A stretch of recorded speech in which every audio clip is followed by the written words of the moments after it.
Praise the lord. యేసుక్రీస్తు నామములో మీ అందరికీ శుభములు తెలియపరుస్తున్నాను. మార్నింగ్ మన్నా అనే ఈ కార్యక్రమానికి మిమ్మల్ని అందరినీ ప్రేమతో ఆహ్వానిస్తున్నాను. దేవుని బిడ్డలారా, దేవుడు మీ ఎదుట ఉన్న భయంకరమైన శోధనను, నీ కన్నీళ్లను, నీ కష్టాన్ని, ఈనాటి వరకు నువ్వు ఏ విషయంలో అయితే బాధపడుతున్నావో ఆ బాధపడుతున్న కార్యాన్ని మీ నుండి పూర్తిగా తొలగించబోతున్నానని ప్రభు ప్రవచిస్తున్నాడు. ఈ మాట నమ్మండి.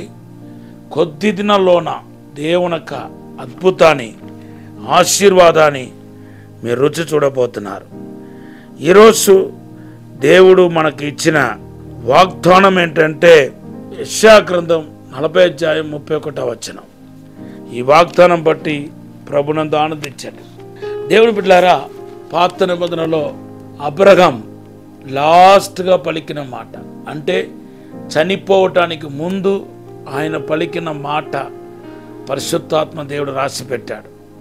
అలాగే ఇస్సాకు, యాకోబు, యోసేపు కూడా.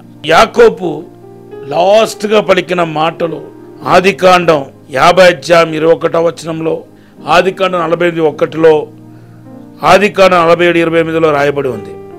అలాగే యోసేపు ఆయన మరణించటానికి ముందు పలికిన మాటలు ఆదికాండం 50:15-26 రాయబడి ఉంది. అయితే ఇలాగ పితరులందరూ వాళ్ళ పిల్లల కోసం, వాళ్ళ కుటుంబం కోసం, వాళ్ళ భవిష్యత్తులో ఎలా ఉండబోతున్నారో వాటి కోసం, ఈవెన్ వారి కోసం, వాళ్ళ యొక్క చనిపోయిన తర్వాత వారిని ఎక్కడ సమాధి చేయాలో, వారి తర్వాత చనిపోయిన తర్వాత ఏం చేయాలో అనే విషయాన్ని వీళ్ళందరూ మాట్లాడారు. కానీ యేసు ప్రభు మాత్రము ఉన్నతమైన మాటలు, శ్రేష్టమైన మాటలు లాస్ట్గా పలికాడు.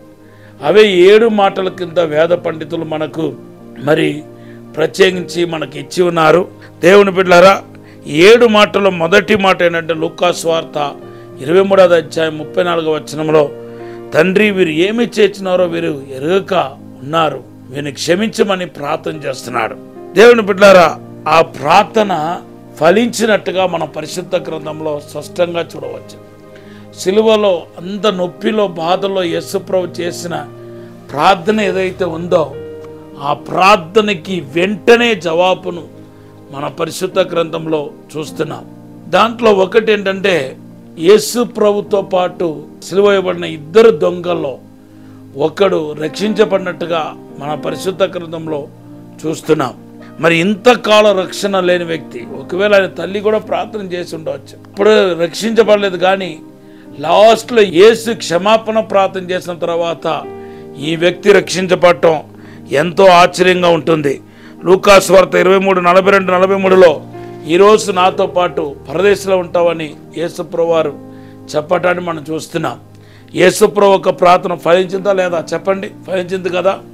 అలాగే యేసును సిలువ వేసిన వారిలో మరి శతాధిపతి ఆయన నీతిమంతుడని ఒప్పుకున్నాడు. మత్తయి సువార్త 27:54 మనం చూస్తున్నాం. ఎవరైతే సిలువ వేశారో వారు యేసు నిజమైన నీతిమంతుడని ఒప్పుకున్నారు. ఈ ఒప్పుకోలు తీసుకొచ్చింది ఏదంటే యేసుక్రీస్తు సిలువలో చేసిన ప్రార్థన. ఈరోజు కూడా మనకున్న ఒకే ఒక ఆయుధం, మనకున్న ఒకే ఒక బలం, శక్తి ఏదంటే ప్రార్థన. పరిశుద్ధ గ్రంథంలో చూస్తే కీర్తన 18:6 మరి దావీదు ఆ దేవుని యొక్క సహాయం కోసం ప్రార్థన చేస్తున్నాడు. ఆ సహాయం పొందుకున్నట్టుగా కూడా మన పరిశుద్ధ గ్రంథంలో చూస్తున్నాం. అలాగే బైబిల్లో దేవుని బిడ్డలారా, హన్న ప్రార్థన చేసింది, దేవుడు ప్రార్థన విన్నాడు, జవాబిచ్చాడు. అలాగే దావీదు తన దేశం కొరకు ప్రార్థన చేశాడు, దేవుడు ఆయన ప్రార్థన విన్నట్టుగా మన పరిశుద్ధ గ్రంథంలో చూస్తున్నాం. ఈరోజు మీ ప్రార్థన కూడా దేవుడు ఆలకించడానికి సిద్ధంగా ఉన్నాడు. మీకు ఏ సమస్యలు, ఏ పోరాటం ఉన్నా ఏ మనిషి దగ్గరికి వెళ్ళి చెప్పవద్దు, ఇరుగు పొరుగు వారి దగ్గర చెప్పవద్దు. వాళ్ళు ఒకవేళ సానుభూతి మాటలు పలుకుతారేమో, మిమ్మలను ఆ యొక్క టెంపరీగా ఓదారుస్తారేమో, కానీ శాశ్వతమైన విడుదల, స్వస్థత, అద్భుతాలు మాత్రం ఖచ్చితంగా జరగదు. మీకు సొల్యూషన్ రాదు. కనుక ఇప్పటికిప్పుడే మోకరించి దేవుని సన్నిధిలో ప్రార్థన చేయండి. ప్రభువా, నా ప్రార్థన కూడా వెంటనే నువ్వు జవాబు ఇవ్వబోతున్నాను, విశ్వాసంతో ప్రార్థన చేస్తున్నాను. నేను నీ వద్దకు వస్తున్నాను తండ్రి, నీ పాదాల దగ్గర పడుతున్నాను ప్రభువా. నాకు సహాయం చేయండి ప్రభు అని చెప్పి అడగండి. ఖచ్చితంగా దేవుడు మీకు సహాయం చేస్తాడు. ఈ మాటలు ప్రభు దీవించినగాక. పరిశుద్ధము నమ్మకమైన పరలోక తండ్రి, ఈ మాటకు లోబడి ఎవరైతే ఇప్పటికిప్పుడు నాయన నీ సన్నిధిలో ప్రార్థిస్తున్నారో అందరినీ అభిషేకించండి ప్రభా. ప్రార్థనాత్మత నింపండి ప్రభా. విశేషమైన కృపతో నింపండి ప్రభా. మీరే తాక్కుమని దీవించి బలపరచమని యేసు నామములో అడిగి వేడుకుంటున్నాము తండ్రి. Amen. Have a blessed day. God bless you.